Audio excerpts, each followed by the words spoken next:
I never thought a dinner party would be the stage where my entire world collapsed and rebuilt itself in the span of a single breath.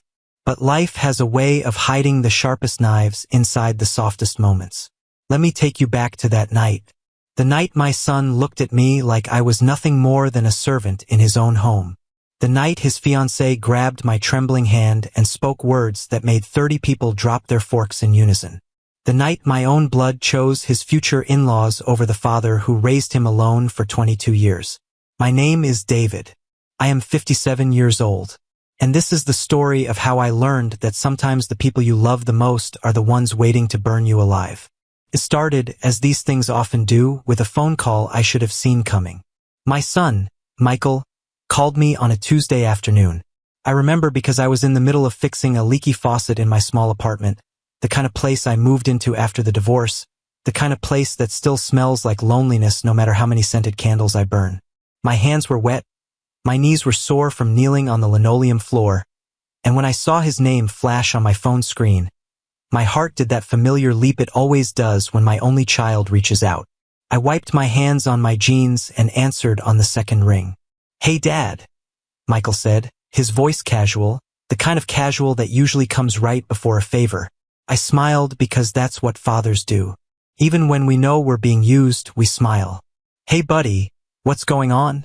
There was a pause on his end. I could hear noise in the background, probably his fiancée Amanda talking to someone, probably her mother, that woman who has looked at me like I was gum on her shoe every single time we've met. Michael cleared his throat and said, "So, Amanda's parents are hosting this dinner party on Saturday. Nothing huge, just family, close friends. Maybe 30 people." I waited because I knew there was more. And, well, they hired a catering company, but the chef backed out last minute. So we're in a bit of a bind. I still didn't speak because I wanted to see how long it would take for him to say it. "Dad," Michael finally said, "you used to cook for that Italian restaurant back in the day, right? You still know how to make all that stuff." I almost laughed. Back in the day. That phrase made it sound like I was a retired gladiator or a forgotten war hero. But yes, back in the day, when Michael was a little boy with scraped knees and a gap-toothed smile. I worked 12-hour shifts at a restaurant called Luigi's. I did that for 8 years while his mother was climbing the corporate ladder, while she was at business dinners and weekend retreats, while I was the one who packed his lunches and helped with his homework and showed up to every single parent-teacher conference with flowers still on my shirt. "I know how to cook, son," I said quietly. "I haven't forgotten." "Great," he said, and I could hear the relief in his voice. "So listen, here's the plan. You come over Saturday around 2. Help us set up, get the food going. It's nothing fancy, just some pastas, a few appetizers, maybe a roast. Amanda's parents are paying for the ingredients, so don't worry about that. Don't worry about that." I wanted to say, "Son, do you hear yourself? You're asking your 57-year-old father to come cook for 30 people at your fiancé's parents' house like I'm some kind of hired help." I wanted to say, "When was the last time you even came to visit me? When was the last time you asked how I was doing without immediately following up with a request?" But I didn't say any of that because that's what fathers do. We swallow our pride. We tell ourselves that our children don't mean to hurt us, that they're just busy, that they'll appreciate us someday when they're older and wiser. We lie to ourselves because the alternative, admitting that the person you raised might not actually respect you, is too painful to carry. "Sure, buddy," I said. "I'll be there." He hung up without saying I love you. But he never says I love you anymore. Not since Amanda came into the picture 3 years ago. Not since her family, with their lake house and their German cars and their country club memberships, started treating my son like he was their son and treating me like I was some kind of embarrassing relic from a past they'd rather forget. Saturday arrived faster than I was ready for. I woke up at 5 in the morning because that's what happens when you get older. Sleep becomes a visitor who rarely stays the whole night. I lay in bed for a while, staring at the ceiling, thinking about the man I used to be and the man I had become. 22 years ago, when Michael's mother left us for her boss, a man with a bigger house and a thicker wallet, I made a promise to myself. I promised that I would never let my son feel abandoned. I promised that I would be both mother and father to him, that I would show up for every recital and every game and every late-night nightmare. I kept that promise. I worked double shifts. I said no to dates, to vacations, to anything that would take time away from being his parent. And now, at 57, with bad knees and a bad back and a heart that had been broken more times than I could count, I was getting ready to cook for 30 strangers so my son could impress his future in-laws. I got dressed in my best casual clothes, the ones without any stains or loose threads. Dark jeans, a clean button-down shirt, my good leather shoes that I only wear to funerals and weddings. I packed my knives, the ones I've had for 30 years, the ones that have followed me from that tiny apartment I shared with Michael's mother to this lonely place I call home now. I packed my apron, the one Michael gave me for Father's Day when he was 8 years old, the one with the faded cartoon chef on the front that says, "World's Best Dad." I drove 45 minutes to Amanda's parents' house. It was in one of those neighborhoods where every lawn looks like a golf course and every mailbox costs more than my first car. The house itself was a sprawling modern thing with floor-to-ceiling windows and a front door that probably cost more than my entire rent for the year. I parked my 10-year-old sedan behind a row of luxury SUVs and sat in the driver's seat for a long moment, just breathing. "You can do this," I told myself. "You're doing this for Michael." For Michael. I walked up to the front door and rang the bell. A housekeeper answered, a woman my age with tired eyes and a polite smile. She led me through a marble foyer into a kitchen that looked like something from a magazine. Stainless steel appliances, granite countertops, a refrigerator that probably had its own zip code. Amanda's mother, Patricia, was standing at the island, scrolling through her phone. She looked up when I walked in, and I saw her eyes do that quick scan they always do, the one where she takes in my clothes, my shoes, my entire existence, and finds it all slightly beneath her. "David," she said, and her voice was like ice cubes clinking in a glass. "So glad you could make it. The kitchen is all yours. The ingredients are in the fridge. Dinner is at 7. Please try to have everything ready by then." She didn't ask if I needed help. She didn't offer me a glass of water or show me where the bathroom was. She just turned and walked away, her heels clicking on the marble floor like little hammers on a coffin. I stood there for a moment, alone in that giant kitchen, and I felt something cold settle into my chest. But I pushed it down. I pushed it down like I always do. I tied on my apron, the one my son gave me when he was 8, and I got to work. For the next 5 hours, I cooked. I made homemade pasta from scratch, the way my grandmother taught me when I was a boy. I made a slow-cooked ragu that simmered on the stove for 3 hours, filling that cold kitchen with the smell of garlic and tomatoes and love. I made roasted vegetables tossed in herbs from my own garden, the one I tend to on weekends because it gives me something to care for now that my son doesn't need me anymore. I made a tiramisu that required me to whip the mascarpone by hand because I couldn't find their electric mixer. I made bread from scratch, kneading the dough with my own 2 hands, remembering how Michael used to sit on the counter when he was little and press his tiny fingers into the dough while I pretended to be annoyed. Around 4 o'clock, Michael came into the kitchen. He was wearing a crisp blue shirt and expensive jeans, and he looked so much like his mother that it hurt to see him. He glanced around at the countertops covered in flour and dishes and half-prepared ingredients, and he said, "Wow, Dad, you really went all out." I wiped my forehead with the back of my hand and smiled at him. "Of course I did, buddy. It's for you." He nodded, but he wasn't really looking at me. He was looking at his phone, typing something, his thumbs moving fast. "Amanda wants you to use the serving platters in the dining room," he said without looking up. "They're in the cabinet above the wine fridge. And make sure you plate everything nicely, okay? Her mom is really particular about presentation. Make sure you plate everything nicely." I had been cooking for 5 hours straight. My feet were throbbing. My back was screaming. And my son, my only child, was giving me instructions like I was a caterer he'd hired off the internet. "Okay, Michael," I said. "I'll take care of it." He finally looked up at me, and for just a second, I thought I saw something soft in his eyes. Something that looked like the little boy who used to crawl into my bed after nightmares and whisper, "Daddy, I'm scared." But then Amanda called his name from the other room, and he was gone, and I was alone again.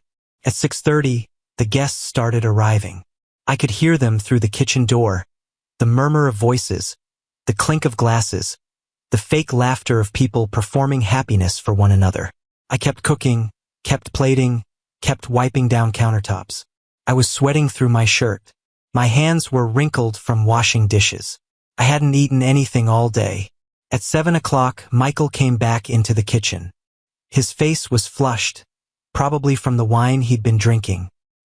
He looked at the spread I had prepared, the 4 courses of beautiful food arranged on silver platters, and he nodded. "Looks good, Dad. Okay, so here's what I need you to do. When I give you the signal, you're gonna start bringing the food out. But don't just drop it on the table. I need you to serve each person individually. Like, go around the table and serve everyone." Amanda's dad really values that old-school formality. I stared at him. "You want me to serve the food?" I asked. "Like a waiter?" Michael shrugged. "It's not that big of a deal, Dad. It's just for tonight. Please don't make this complicated. Don't make this complicated." I wanted to say, "Michael, I am your father. I changed your diapers.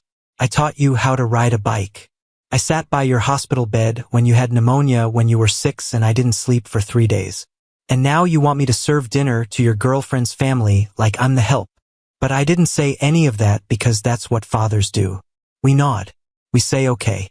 We carry the weight of our children's expectations even when that weight is crushing us into dust." "Okay, Michael," I said. "I'll serve the food." He didn't thank me. He just turned and walked back to the party. I stood in the kitchen for a long moment, holding onto the edge of the counter, my knuckles white. I looked down at my apron, at the faded cartoon chef and the words "World's Best Dad." And for the first time in my life, I wondered if maybe I hadn't done such a great job after all. Maybe I had given my son everything and taught him nothing. Maybe I had been so focused on making sure he never felt abandoned that I forgot to teach him how not to abandon me. But there was no time for that now. The food was getting cold. The guests were waiting. So I grabbed the first platter, the one with the homemade bruschetta, and I walked through the kitchen door into the dining room. The room was beautiful. A long table covered in white linen, candles flickering, flowers arranged in crystal vases. 30 faces turned to look at me as I entered, and I felt the weight of their gaze like a physical thing. They were all dressed in expensive clothes, their jewelry sparkling in the candlelight. I saw Patricia, Amanda's mother, sitting at one end of the table, her husband Richard at the other. I saw Amanda herself, beautiful in a red dress, sitting next to Michael. And I saw all the other guests, aunts and uncles and family friends, people who had probably never worked a day of physical labor in their entire lives. I walked around the table, serving each person a portion of bruschetta. Some of them thanked me politely. Most of them didn't look at me at all. I was invisible. I was furniture. I was the old man in the apron who had been summoned to perform a service and then disappear back into the kitchen where I belonged. I went back and forth from the kitchen to the dining room 7 times. 7 trips. 7 courses. Each time I served the food, I cleared the plates, I refilled the water glasses. My back was on fire.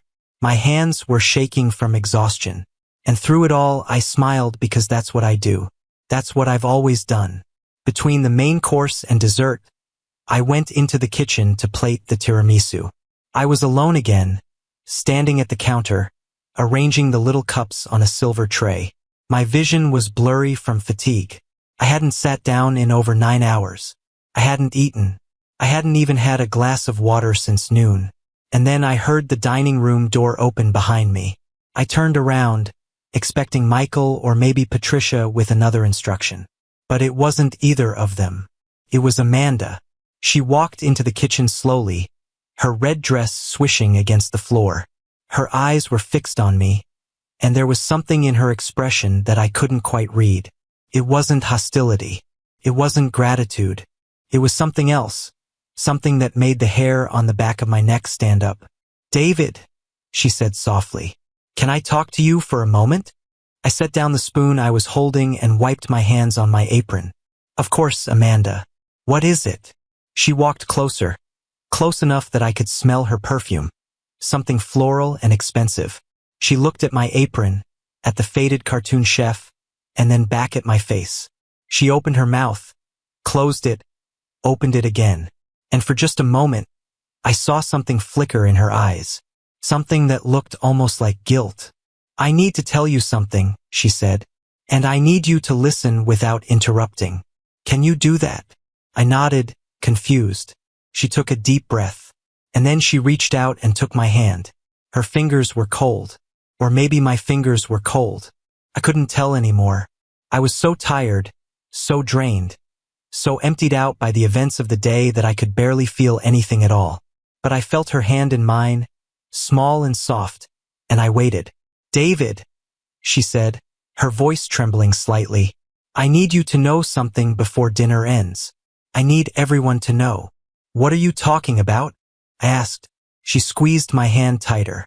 And then she said the words that would change everything. "Let's go back to the dining room," she said. "And please just stay by my side. Don't let go of my hand." I didn't understand what was happening. My brain was too foggy, too exhausted, too beaten down by the events of the day to process what she was asking. But something in her voice, something raw and desperate, made me follow her. She led me out of the kitchen, through the door, and into the dining room where 30 people sat waiting for dessert. And then she stopped. She stopped right in the middle of the room, right in front of the long table, right in front of her parents, right in front of Michael. She was still holding my hand, and everyone was staring at us. "Amanda," Michael said, his fork frozen halfway to his mouth. "What are you doing?" She didn't look at him. She looked at me, and then she turned to face the room. "I have an announcement to make," she said. Her voice was steady now, strong in a way I had never heard before. "And I need everyone to listen very carefully." Patricia set down her wine glass with a sharp click. "Amanda, what is the meaning of this? This is highly inappropriate." Amanda ignored her. She took a breath, squeezed my hand one more time, and then she spoke. "For the past 3 years," she said, "I have watched this man, David, be treated like a servant in his own son's life. I have watched him cook and clean and serve and smile while everyone in this room looked right through him." The room went silent. I could hear my own heartbeat pounding in my ears. "I have watched my fiancé, Michael," she continued, "ask his father to work like a hired caterer at our engagement dinner. I have watched my mother refuse to make eye contact with him because she thinks he's beneath us." Patricia's face went pale. Richard started to stand up, but Amanda held up her hand. "I'm not finished," she said. And then she turned to face Michael, who was staring at her with his mouth open. "Michael," she said, "do you know how many nights David has called me? Not to ask for anything, not to complain, just to check on me, to ask how my day was, to tell me he was proud of me for getting that promotion at work. Do you know how many times he has shown up at my apartment with homemade soup when I was sick? Do you know how many times he has remembered my birthday when my own parents forgot?" "Amanda," Michael said, his voice shaking, "what are you doing? Stop this." But she didn't stop. She turned back to the room, her eyes blazing now. "This man," she said, pointing at me with her free hand, "raised his son alone for 22 years after his wife left him. He worked double shifts. He sacrificed everything. He gave up his dreams so that Michael could have a chance at his own. And what does he get in return? He gets to stand in a hot kitchen for 9 hours and serve dinner to a room full of people who wouldn't even notice if he dropped dead." Silence. Total, complete silence. I wanted to speak. I wanted to say something, anything, but my throat was closed. My eyes were burning. 30 people were staring at me, and I couldn't move, couldn't breathe, couldn't do anything except stand there holding Amanda's hand like it was the only thing keeping me from falling apart. And then Michael stood up. His chair scraped against the floor, loud in the quiet room.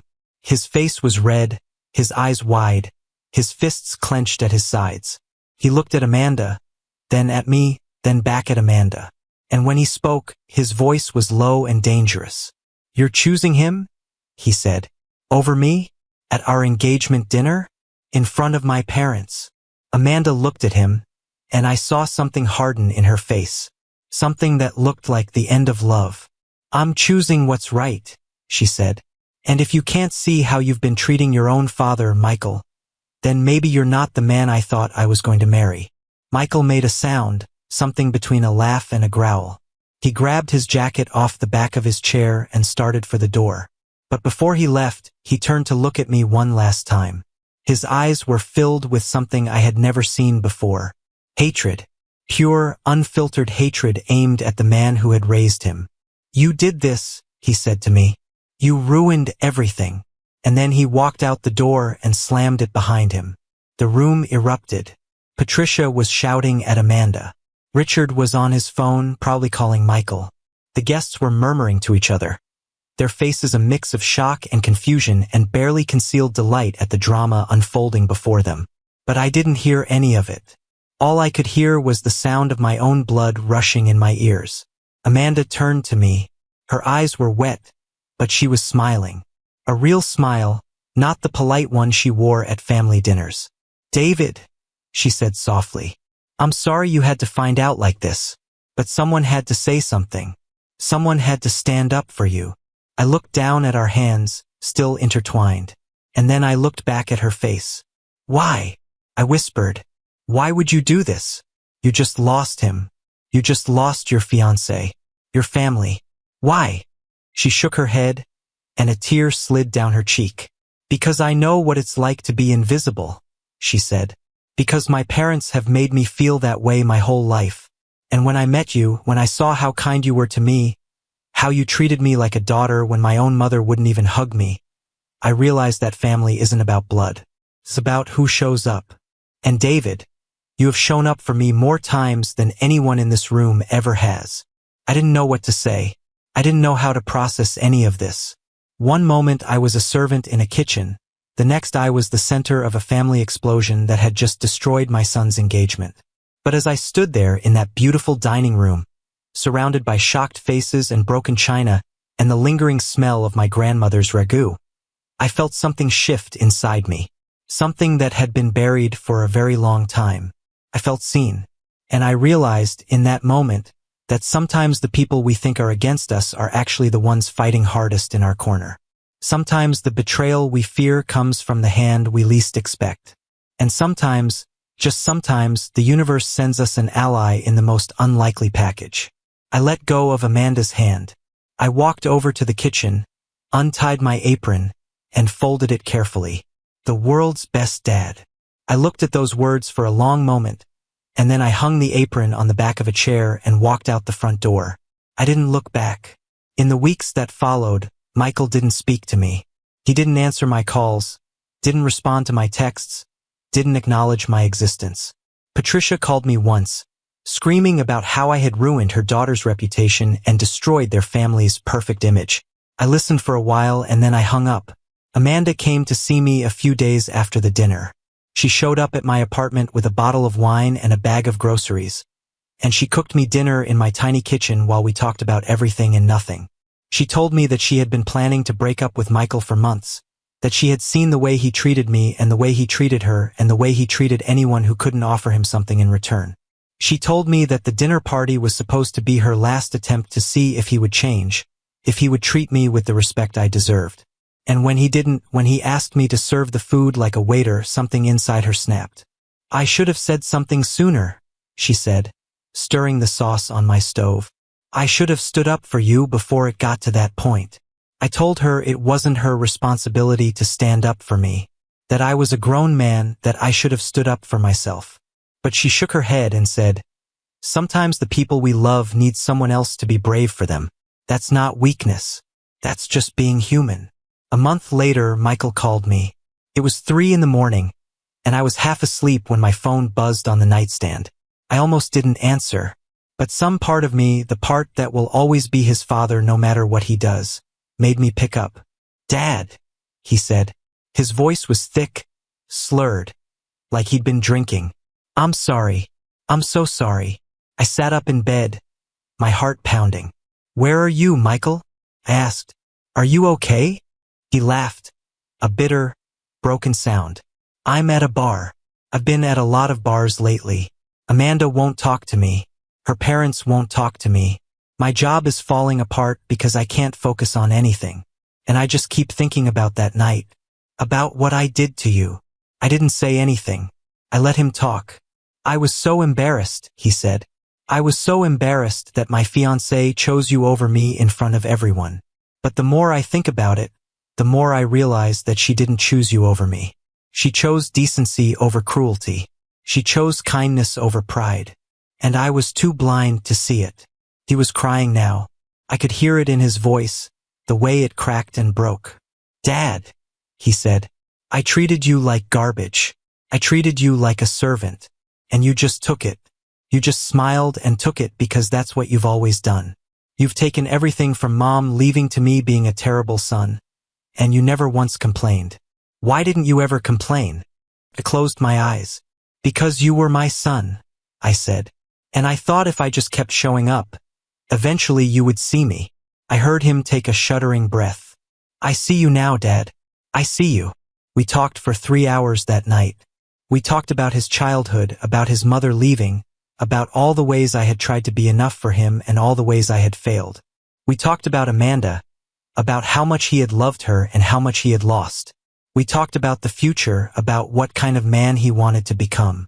And when the sun started to rise, painting my bedroom in shades of orange and pink, Michael said something that made me cry for the first time in years. "Dad," he said, "can I come over for dinner? And can you teach me how to make that pasta? The one Grandma taught you." I wiped my eyes with the back of my hand and smiled into the phone. "I'd like that, buddy. I'd like that a lot." He came over the next Sunday. He showed up at my apartment with a bottle of wine and a bag of groceries, just like Amanda had done. He looked tired, thinner than I remembered, but there was something different in his eyes, something softer. He hugged me when he walked through the door, really hugged me, and I felt the last of the ice in my chest start to melt. We spent the afternoon in the kitchen. I taught him how to make the pasta, how to knead the dough until it was smooth and elastic, how to roll it out thin enough to see your hand through. He was clumsy at first, his fingers too stiff, his movements too quick. But after a while, he started to relax. He started to laugh. He started to tell me stories about his childhood, things I had forgotten, little moments that had slipped through the cracks of my memory. "Remember when you used to let me stand on a chair and stir the sauce?" he asked, his hands covered in flour. "And I always splattered it everywhere and you pretended to be mad but you never actually were?" I laughed. I remember everything," he said quietly. "I just forgot how much it mattered." We ate dinner together at my small kitchen table, just the two of us. The pasta was good, not perfect, but good. And as we sat there, talking and laughing and filling the silence with the sounds of a family healing, I thought about the dinner party, about the moment Amanda took my hand and spoke the truth into a room full of people who didn't want to hear it. She had given me back something I didn't even know I had lost. She had given me my voice. As for Michael and Amanda, they didn't get back together. Some things break in ways that can't be fixed. But they found a way to be civil, to move forward, to build separate lives that didn't include each other. And Amanda still comes to visit me sometimes. She calls me Dad now. She says it without hesitation, without irony, like it's the most natural thing in the world. And maybe it is, because family isn't about blood. It's about who shows up. It's about who holds your hand in the middle of a room full of people who want you to disappear. It's about who sees you when everyone else looks right through you. I learned that night that love doesn't always come from where you expect it. Sometimes it comes from a girl in a red dress, standing in a beautiful dining room, risking everything she had to defend an old man in a flour-stained apron. Sometimes love looks like a betrayal. Sometimes betrayal looks like love. And sometimes the person you thought was the villain turns out to be the only one brave enough to tell the truth. I still have that apron. The one Michael gave me when he was 8 years old. The one with the faded cartoon chef and the words, "World's Best Dad." I don't wear it anymore. It hangs on a hook in my kitchen. A reminder of who I was and who I became. A reminder that being a father isn't about being served. It's about serving. It's about showing up. It's about loving so deeply and so completely that you're willing to be invisible if that's what your child needs. But it's also about knowing when to stop being invisible. It's about knowing that you deserve to be seen, that you deserve to be respected, that you deserve to sit at the table instead of just serving it. Michael is better now. He's in therapy, working through the things he buried for so long. He calls me every Sunday. We have dinner together twice a month, sometimes at his apartment, sometimes at mine. He's learning to cook. He's learning to be a better man. And me? I'm learning too. I'm learning that it's never too late to stand up for yourself. That it's never too late to let yourself be seen. That the people who love you will hold your hand when you're too tired to hold it yourself. I don't know what the future holds. I don't know if Michael will ever truly forgive himself for the way he treated me. I don't know if I'll ever fully forgive myself for letting him. But I know one thing for certain. That dinner party didn't destroy my family. Saved it. Because sometimes the thing that breaks you is the same thing that puts you back together. Sometimes the worst night of your life is the beginning of everything you were too afraid to become. And sometimes, if you're very lucky, someone will take your hand when you least expect it and speak the truth into a room full of lies. That someone was Amanda, and I will be grateful to her for the rest of my life. If you're watching this and you're a parent who feels invisible, who feels used, who feels like your children have forgotten all the sacrifices you made, I want you to hear something. You are not invisible. You are not worthless. You are not a servant. You are the foundation upon which someone's entire life was built. And foundations deserve respect. They deserve honor. They deserve to be seen. And if the people you built your life around can't see that, then maybe it's time to let someone else hold your hand. Because you never know. The person standing beside you in the kitchen might be the one who saves you. The person holding your hand might be the one who sets you free. And the truth, no matter how painful, will always be the thing that finally lets you breathe.